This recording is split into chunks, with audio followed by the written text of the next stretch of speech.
I'm Justina Nguyen. I'm a developer evangelist at Optimizely. I'm joined by Asa Schachar, our developer advocate. How many of you have heard of Optimizely before, for a show of hands?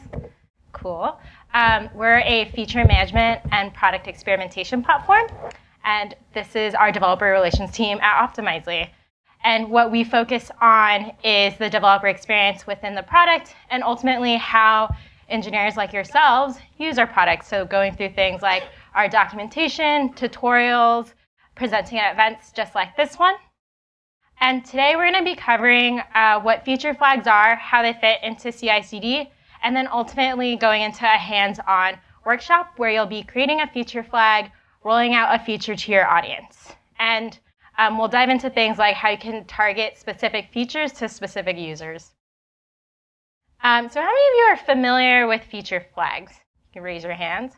Cool. How many of you use feature flags at your current company? Kind of, okay.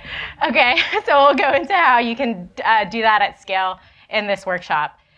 So feature flags enable you to turn things on and off. If you think of it at a very simplistic level, if this feature flag is on, show this user X. If this feature flag is off, show user Y. And it really just empowers you to really control when someone sees something and who it is that's seeing that feature. And so another concept within feature flags is this idea of controlled rollouts, or some of you may know it as canary releases. So maybe you're building this feature on your local development environment, and maybe you want your PMs to test that feature now, going through acceptance criteria. So you move that to staging. Then, after you're feeling comfortable with its performance and how it's performing, then you want to, show the feature to your beta users. Maybe it's your top customers who get early access to that feature. So only a small subset of your audience base is seeing that feature. Then, finally, you're feeling more and more confident over the weeks as you're releasing that feature out to, say, 30% of your audience, 50%, 75%. And then, ultimately, everyone sees that feature, if that's what you want. But we've gotten this question a few times of how do feature flags fit into CICD, continuous integration or continuous delivery / deployment. And so we kind of made this chart to show you where feature flags fit into every part of the software development lifecycle. And so starting with building and testing, it really saves you time to hide things behind feature flags so that you can still continue working on them without getting into messy merge conflicts. And then once you get into the deploy part, you could actually decouple the deployment and release process by implementing a feature flag, really saving you a lot of time and, as most companies like, maintaining track on the deployment schedule. And then lastly, but most importantly, the release part. You want to empower teams to manage their own releases. And what that means is we've heard engineers say, we want to focus on shipping the code. We don't want to worry about who sees that feature, when they see it, what feature is it. We want to hand that off to maybe it's a PM, maybe it's sales, so that they can show the customer that new product. So going and diving into each one of these kind of categories, starting with build and test, funny little joke there, but with feature flags, you could actually make it so that you're reducing the amount of stale feature branches. And so you're hiding things behind feature flags so you can develop in the safety of that. And also, most importantly, you could actually continue to deploy kind of incomplete or parts of code without deploying everything. The other thing I want to talk about is the delivery process here. By decoupling deployment from release, you can actually have more flexibility and control over your development process. Something that we just went through, so Optimizely, a lot of our retail customers saw a big surge in traffic during, say, Black Friday, Cyber Monday, which means a big surge in traffic for us. So what we did was we issued a deployment freeze. But that doesn't necessarily mean that we froze all development process. We still continued deploying behind feature flags. So we didn't actually cause any incidences because that's a pretty big prime time for us and our customers. So we want to prevent incidences like that from occurring. And then when the release process, here, how we like to think about it is a deployment is a technical process, and then a release is a business decision. So when a customer sees that, is up to like the product team or sales, and the quality of the code and when it gets shipped is up to the technical side. So you can actually control and have everyone be able to see that visibly with feature flags. And then the other thing to note here is with feature flags, you can test it out on like smaller percentages at a time. You can roll that back. So something we do at Optimizely is we have something called a wall of work. And every week, if we're deploying a new feature, we make it so that the Epic owner gets up and says, oh, we've deployed it to 5% of our audience, 10% of our audience, week over week. And then sometimes, if we see that 30% of our audience, we bump into a bug, we actually roll that back so that 70% of our audience never even saw that bug to begin with. And then lastly, I recently went to a DevOps conference, and it was really interesting hearing everyone say different times that they've been paged, like if it's like 2 a.m., 3 a.m., 4 a.m. But here, with feature flags, you actually have much more control over these, like, the times that you're being paged. You can actually prevent those incidences from occurring.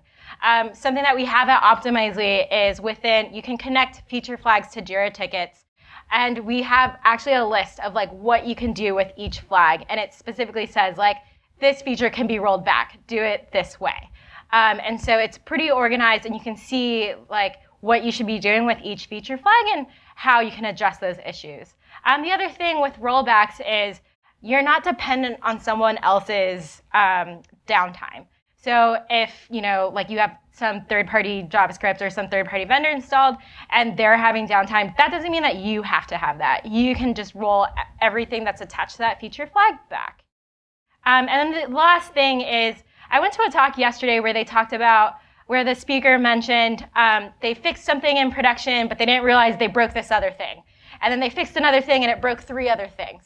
With feature flags, you can actually prevent that from happening by tying each of those features behind a feature flag and fixing those things in isolation without making those dependencies. So the next thing I want to have everyone do is an interactive demo so you can get an understanding of what a feature flag is and how you roll that out. So you'll need your phones, and you're going to scan the top QR code. And Asa is going to show you live in our UI how that works.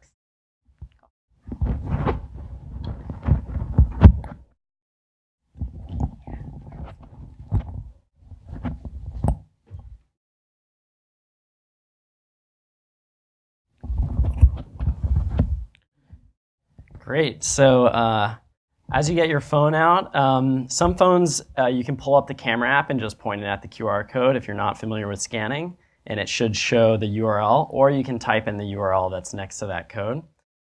What you should see when you scan that QR code is right here. You should see kind of an empty little moon. Raise your hand if you see the moon. All right, so people are seeing the moon. So what we did was we actually put this little astronaut behind a feature flag to kind of show the power of launching a feature behind a feature flag. So here in our UI, we have this slider, and we can just turn the feature on. And raise your hand if you see the astronaut now. Nice. So you see my astronaut too. So everyone saw it. So that's cool. That's like a nice toggle. But let's see what that controlled rollout might look like that Justina was mentioning. Now I put it to 0%. So again, keep your eyes on your phone and raise your hand if you see the astronaut. So we'll do 25% and see who sees it. Any hands up? No. Oh, there's one. There's one over there. Okay, couple hands up. All right, seeing some hands. Let's go to 50%. Keep your hands up if you're seeing the astronaut. I'm not seeing the astronaut, so I'm not. All right, that's about half. Let's go to 75. I'm still not seeing. All right, this is the majority of hands are up, and let's go to 100%. Everyone's hands should be up, including mine. All right, cool. Very neat. So hopefully you saw a fun little demo with a simple controlled rollout, but let's take it even a step further. For this, pull out your phone and scan the second QR code. And in the second QR code, what we're going to show is more of a targeted rollout. Instead of doing random percentages, let's be a little bit mindful about who we want to get this astronaut feature. Everyone all set with QR code number 2. There should be nothing. Cool. I'm seeing nods. All right. So what I'm going to do is go into this astronaut feature, and we've added this audience for special rows, and we can see how I've defined this audience to be row number matches the following conditions. And right now it only matches the row 0, and there are no rows that are 0, so no one should be seeing the astronaut. But who wants to see this feature? Any rows of interest? Oh, that row. So that's the numbers are 1, 2, 3. So we'll do 3 and 4, 5, 6. 3 and 6. So I'll do row number 3. Oh, that turned into -4. Number equals 6. We'll go ahead and save that, and then save the feature. And so keep your eye on your phone. 3 and 6 and all the other rows can kind of just like wait and raise your hands. Did we get 3 and 6? Looks like we got 3 and 6. Very neat. And we can kind of go back to the audience and remove that. And if there was a bug and we realized those customers didn't actually want that feature, we can save that change and have it propagate so that that bug we've mitigated the risk of that rollout and bug.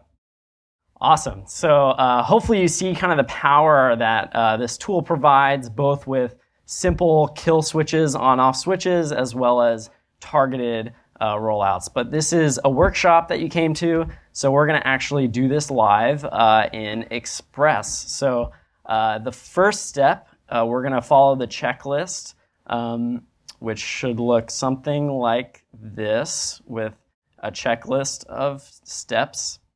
And the first step is to create a free rollouts account. On the other side of the QR code, there's a scan. You can do it with your phone to get the URL. And if you end up running into an error with creating an account, we do have a limit on the number of IP address, the number of new accounts from an IP. And so if everyone's on the same IP, sometimes we can see errors. Let me know if you run into that error. But it seems like no one is running into that. Raise your hand if you're running into any errors with creating an account. Maybe one. Okay. Well, maybe you can wait and create an account there. So I'll just open this URL and show you what looks like to create an account. With this free rollouts account, you'll just sign in with your information.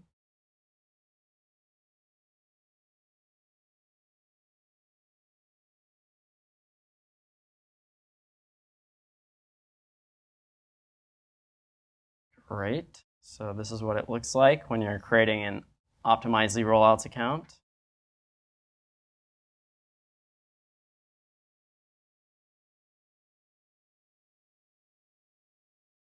Cool. So that worked. So maybe we're not running into this IP problem that I was hoping we would avoid.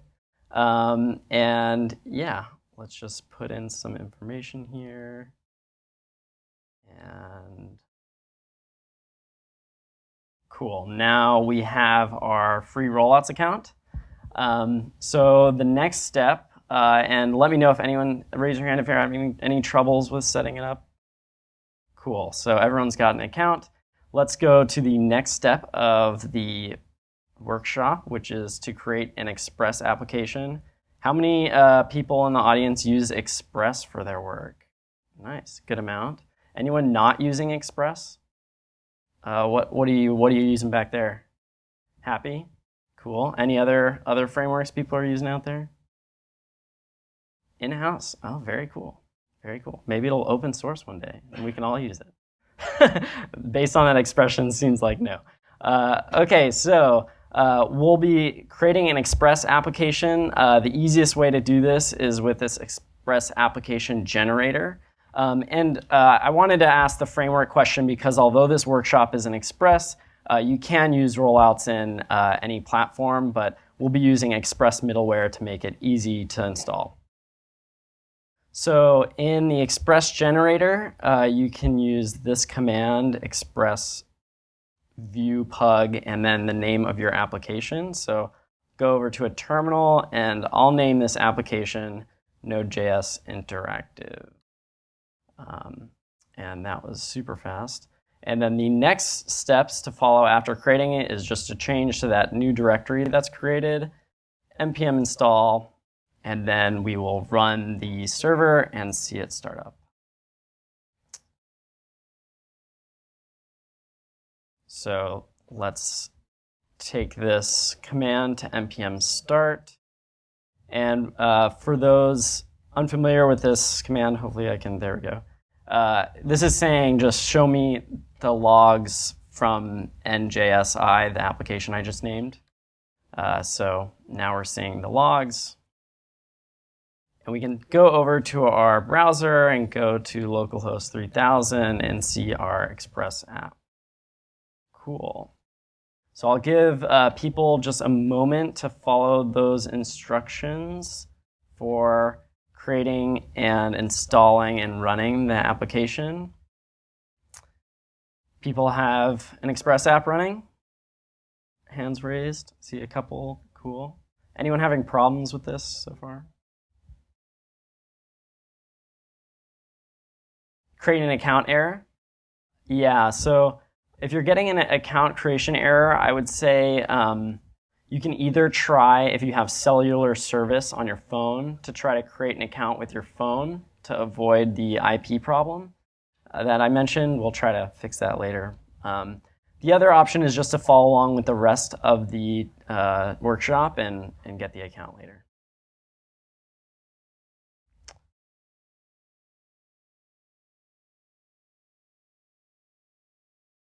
Okay, so any other problems before we move on? We want to get everyone kind of working with us so we can get through all the steps.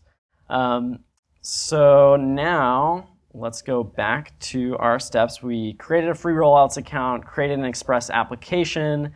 Now we'll follow along this link on how to for Express, where someone made this handy blog post on how to do Optimizely with Express.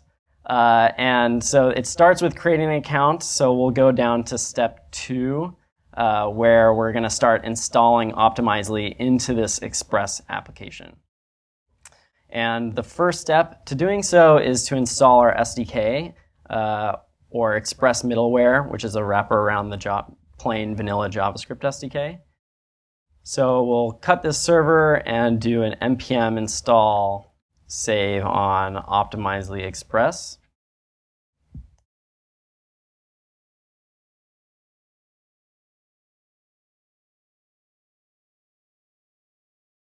Cool. And that is installing Optimizely in the Express application. The next step that we're going to follow, and let me know, feel free to interrupt me if you're having problems or any questions. The next step is to import that SDK that we just installed and start to initialize it. So with that, we'll pull up VS Code, and I'll open our NJS.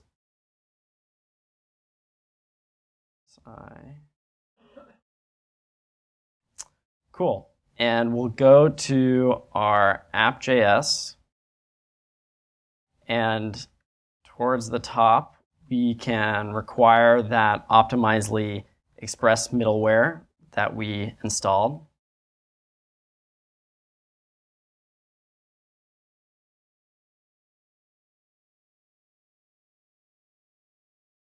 And then we'll want to initialize that SDK, which, as you can see from the blog post, there's this initialize method that we'll call. And I'll go through each of the different options that we'll be providing.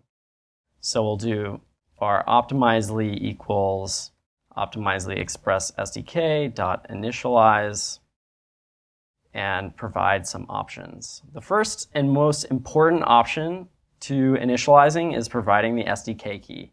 And this is what connects your application with the Optimizely UI. How do we find this SDK key? We go to our newly created account, and for those who haven't created an account, you can use my SDK key, I guess. But when you go to settings in the Rollouts account on the left sidebar, you'll see that there's an environments tab. And under here, you'll see the SDK key. And we'll use for this workshop the development SDK key. And we can copy and paste that into VS Code here.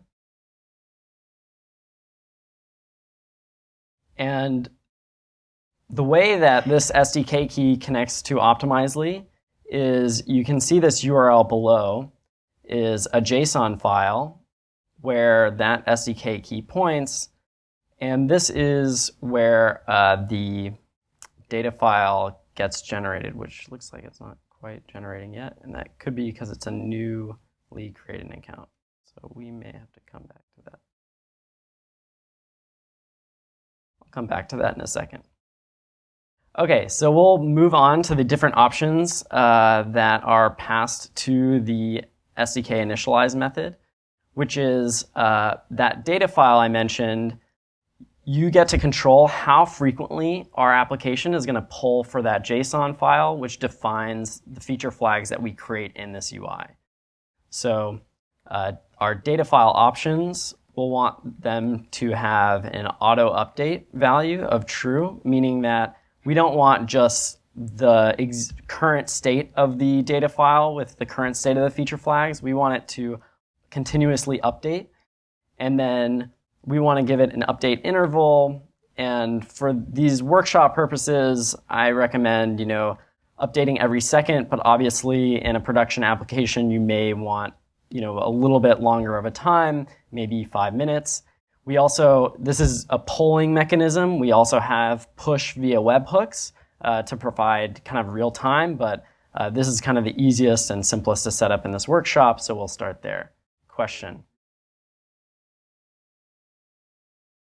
Yeah, so unfortunately, this URL wasn't working earlier, but let me pull up another example of a data file to make it clear. So a data file is just a JSON object. And as we create new entities like features in the UI, those entities will be reflected in this JSON format. So you see these feature flags. It's empty right now because there's nothing here. But as we create feature flags, it will get populated. And so what the application is doing with this auto update is saying, fetch the latest try to fetch and see if there's any changes every second. You can think of it as a remote config file, if that helps. Any other questions here? The last option that I'll pass to this SDK is the log level. Our logger kind of is noisy, so I'm just going to set it at the warn level in case something is going wrong. Cool. So then the next step, any problems with initializing the SDK? Any other questions? Cool. The next step is to apply the middleware similar to other middlewares in Optimizely Express. So we'll do app use optimizely.middleware, which is the same kind of instruction you'll see in this blog post. Right here. So you can copy and paste if you don't want to type. Cool. So now is a good time to start our application after saving these changes and make sure we didn't break anything. So let's start. That seems to be working fine. And we can go over to our Express application and everything is working great. Cool. So what we did at this step when we said use Optimizely middleware, we're now giving every single route in our Express application access to Optimizely information. So now we're ready to install a feature flag. And to do that, we'll go over to one of our routes. So in the Routes tab of this auto-generated Express application, there's an index file. In the index file, you'll see the route which controls what we see in the home page. Right now, it's just rendering the title Express, and we can see that here, Express, welcome to Express. So what we'll do is we'll change that title and show a feature flag. So as I mentioned, and also is mentioned in the blog post, is each request object will get a new property .optimizely, which will have the information like the SDK client, which will provide the APIs like is feature enabled, which controls whether or not the feature is on or off. So let's go to the code. And in the request, there's going to be an optimizely property. And in that optimizely property, there's a client, which points to our APIs. And here we'll call is feature enabled. And the first argument to is feature enabled is the key of the feature. We'll call it hello world for now. The second argument to is feature enabled is what we call a user ID. In an application where you actually have users powering them, it would be the identifier for that user. In this case, I don't have users in our backend, this plain Express app that doesn't have a server, so we'll just hard code a user ID for now to simulate what it would be like in a production application. Once that call is made, we can save this to a variable like is enabled. So this is now a Boolean that we'll get back from is feature enabled. And what we'll do is we'll just change the message that's returned when the feature is enabled or not. So I'll just do a little ternary here and say if the is enabled is true, we'll do feature on, and we'll get excited with an exclamation point. Otherwise, we'll say feature is off, not excited. And we can use cool new syntax from JavaScript to put that message in the title. Cool. I'll pause here for a second for those who are coding along. And any questions about this code as people are coding it out? Feel free to ask. Yes.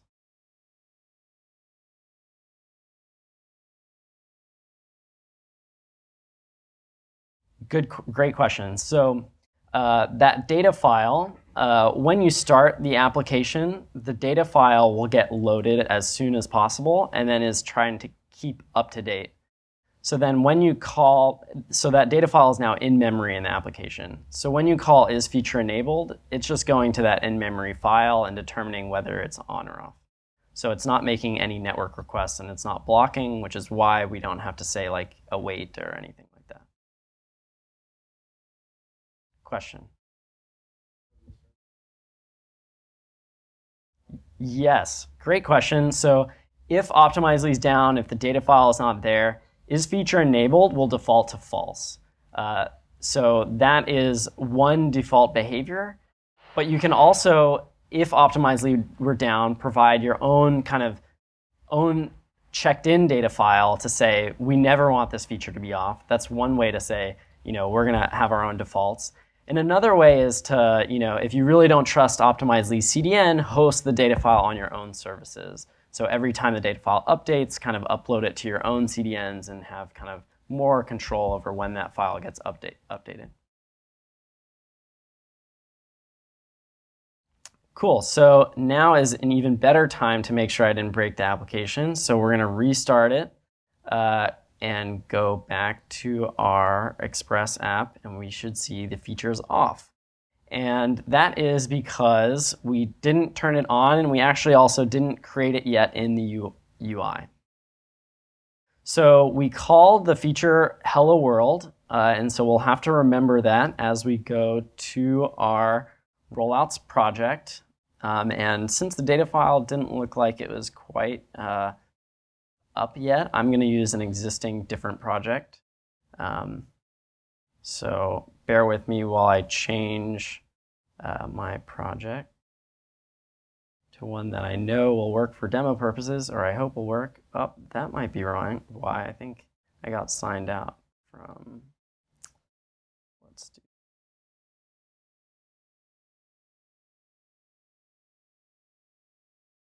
switching to different account.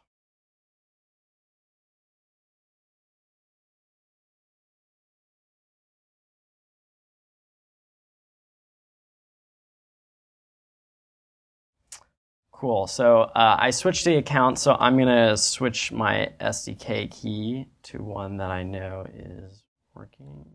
We'll do the staging, sure.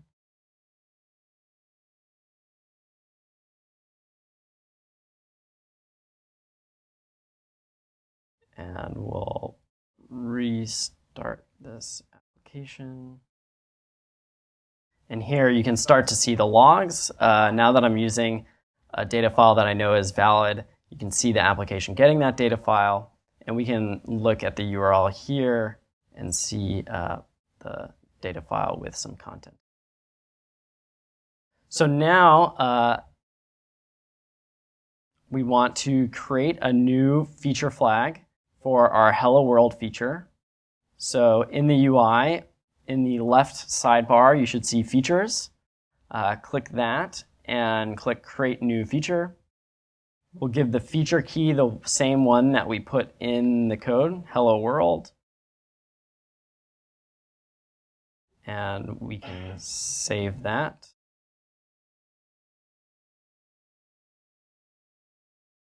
And we can see that the feature is off. And so if we go back to our Express application and refresh it, the feature is still off.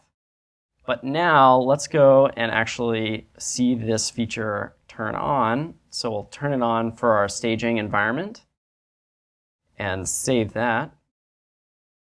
And we can, at this point, either see that change being reflected in the CDN file, or we can go to our running application and we can see when that data file gets updated from the logs.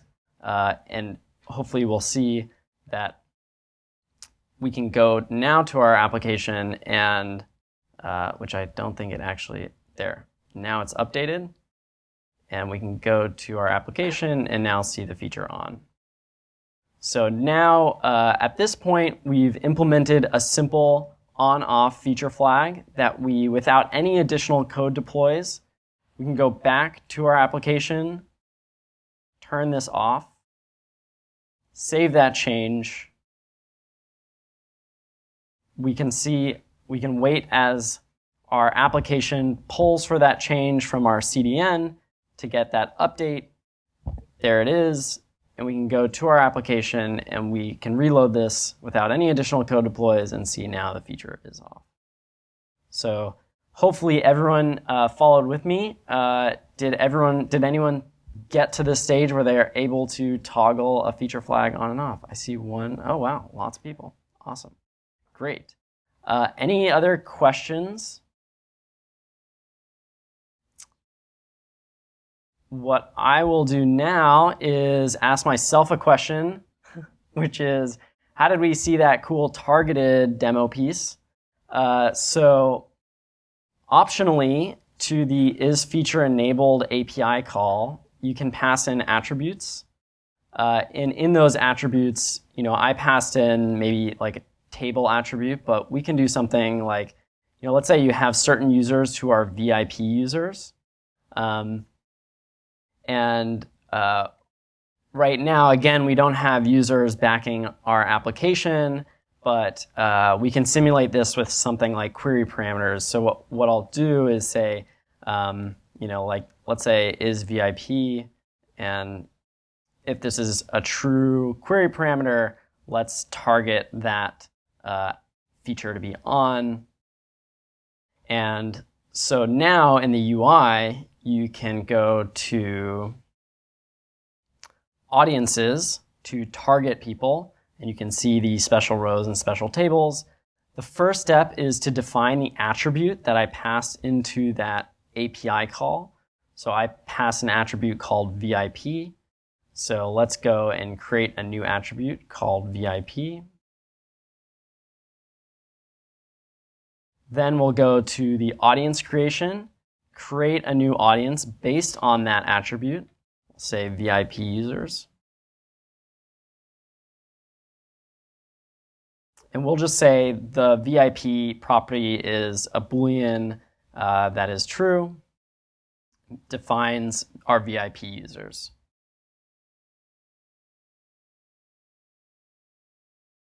So now let's go back to our feature, hello world, and we're going to add this audience. So we're going to turn the feature on, but we're going to add it only to VIP users.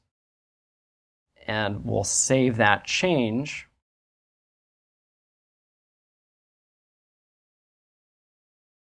And we should then, once the data file updates, this feature flag is on, but targeted to very specific people. And so we can go to our Express application, and when I reload this, the feature should still be off. So it's still off. But if I add this query parameter, did I label it VIP? I labeled it is VIP. Is true. No. All right. Something didn't quite work. Let me think through this. So request query parameter is VIP equals to true. If that's a Boolean true, pass to the attribute VIP, then it should be enabled.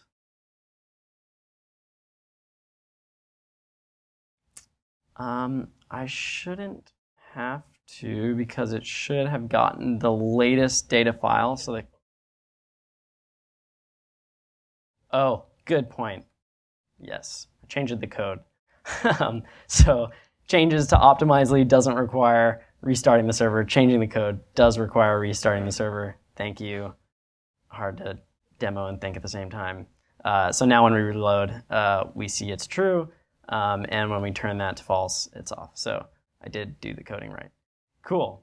And that is the workshop. So we're pretty early. But thanks everyone for coming. We'll be here afterward.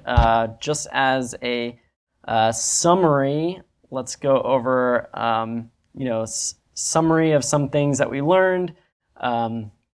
We created an Express application, installed Optimizely, seen how we can roll out toggles, on-off switches, percentage rollouts, and targeted feature flags. This application is free to use, unlimited feature flags, unlimited seats. So yeah, go have fun and good luck with better deploys. Thanks so much.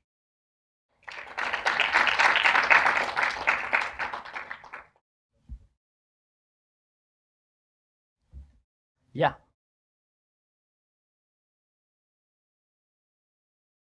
It's not open source, but we can make it open source. That's something I can look into.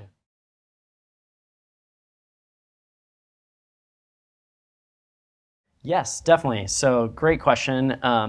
If you go to our docs, which are linked in the page that you'll see, you can see the different platforms we support. And so we do have, like, if you just wanted to do client-side browser, or if you were in specifically React, we have SDKs that are specific for those platforms. But they all connect to the same data file in same type of way. Oh, yeah. So I'll show another cool demo. Which is, you may have wondered why my account has more stuff in the sidebar. And you also might be wondering, like, Optimizely, why are you giving this product for free? Like, either we're really stupid, or we have, there's a reason why we're doing it. And the reason is because Optimizely is really an experimentation platform company. So once you have the tools to give different experiences to different people, now you start to question, what is the best experience? And here I'll show a demo to show the capabilities of what we can do in Full Stack, which is our sort of flagship product. So here's a demo let's say you're on the team building Flappy Bird. And when you first built it, you didn't build any pipes, so you're just flapping along, and it's kind of boring. And so you're trying to figure out what to do with this game. The next thing you can do is add a feature like we did just now in the workshop.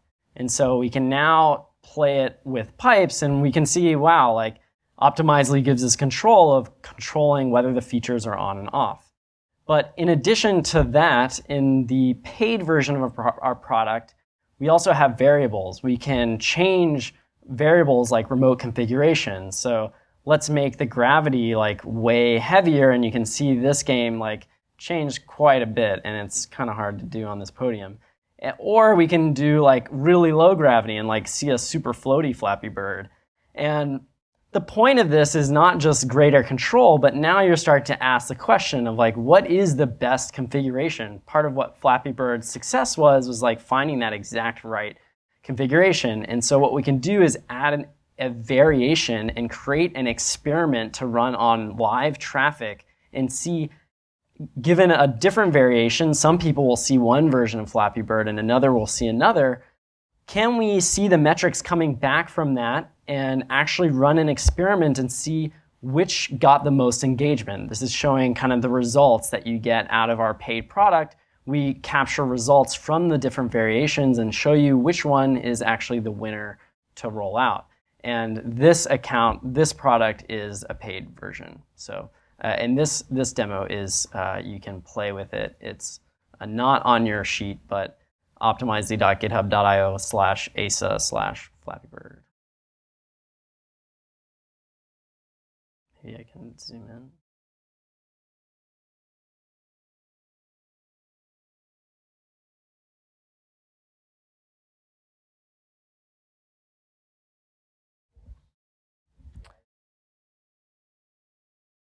The UI is not open source, but the SDKs are all open source.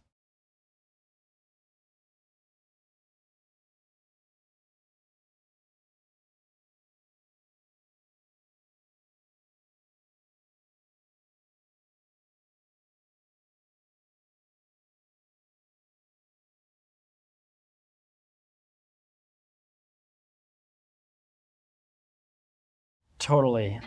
So you could respond to webhooks from our server and decide, we're going to save this file in our local system and control when it gets updated.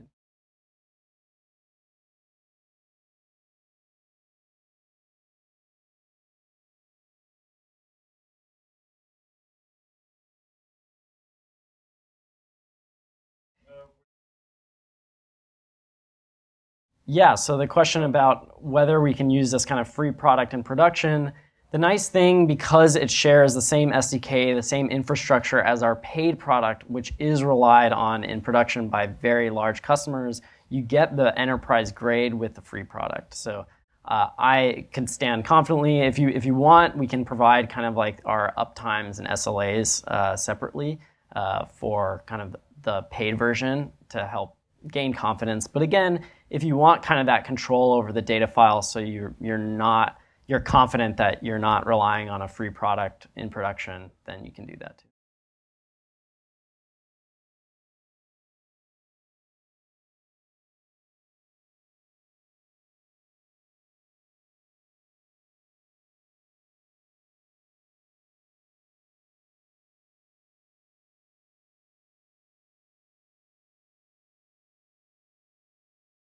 And the way those different environments show up is they're different keys, so different kind of files. So your staging will connect to a certain file, and your production will connect to a certain file.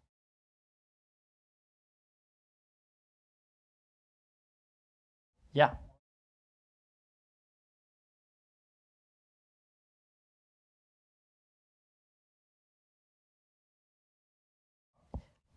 I can just say that the paid version is kind of an enterprise software sales cycle. So oftentimes we really want to talk to the customers directly to see, what are your use cases, what will make sense. Yeah.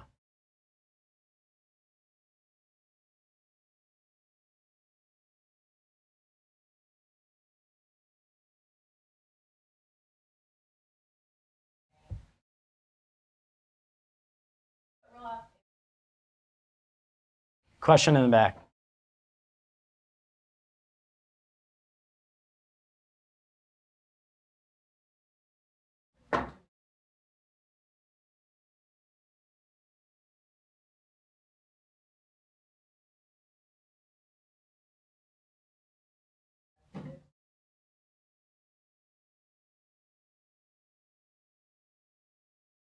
Yeah, great question. So going to audiences, you can do exclusion, so matches or does not match. You also have this kind of and or ability to combine more than one attribute. So it's either this or that, or they're in Montreal, the location is in Montreal, and they're VIP.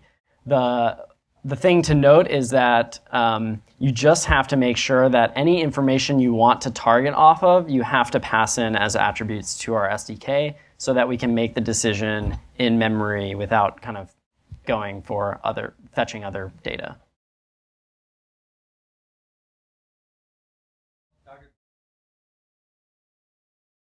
Yeah, so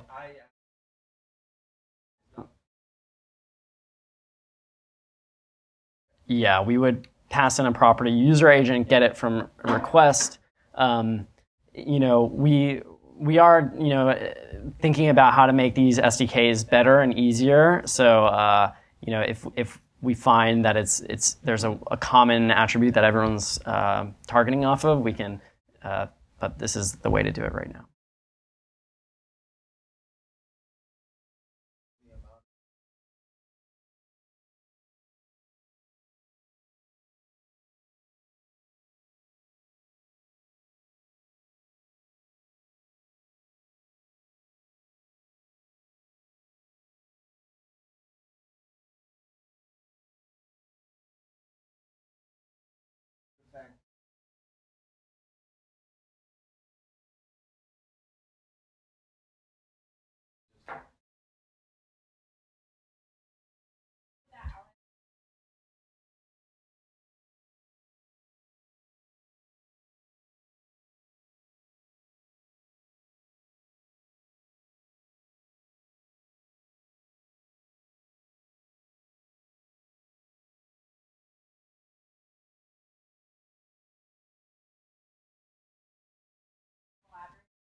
It's like whether they can edit things, whether they can just review things. So that can be helpful to provide permissions around feature flags.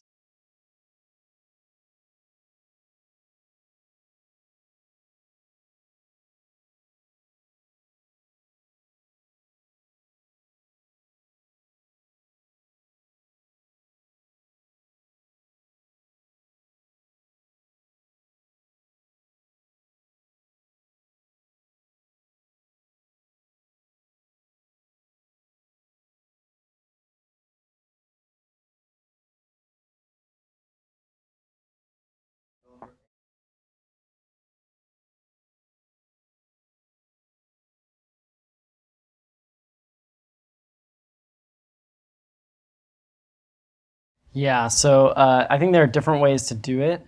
One way, we did a site-wide redesign, and we wanted to see what that redesign looked like, and we kind of did the same thing I did with a query parameter of like, if this query parameter is on, yeah.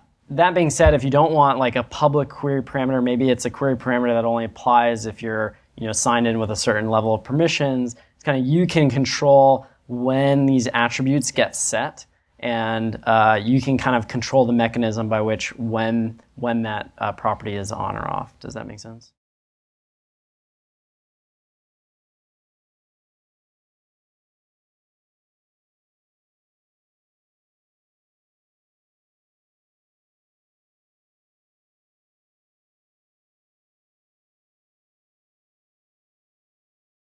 Question.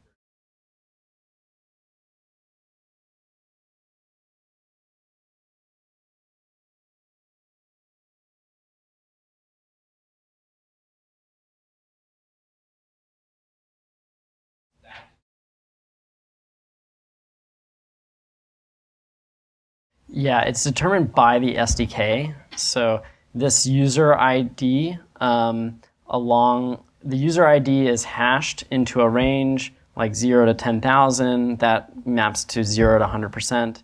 So where that hash ends up determines whether it's not the feature is enabled, and then the attributes is more of like, do they check all the boxes?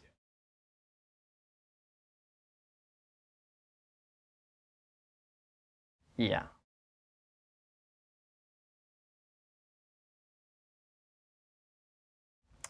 Cool. I think I'll wrap up and start closing things down, but we are available around here if you want to ask any questions, and yeah, come find us. Thanks so much.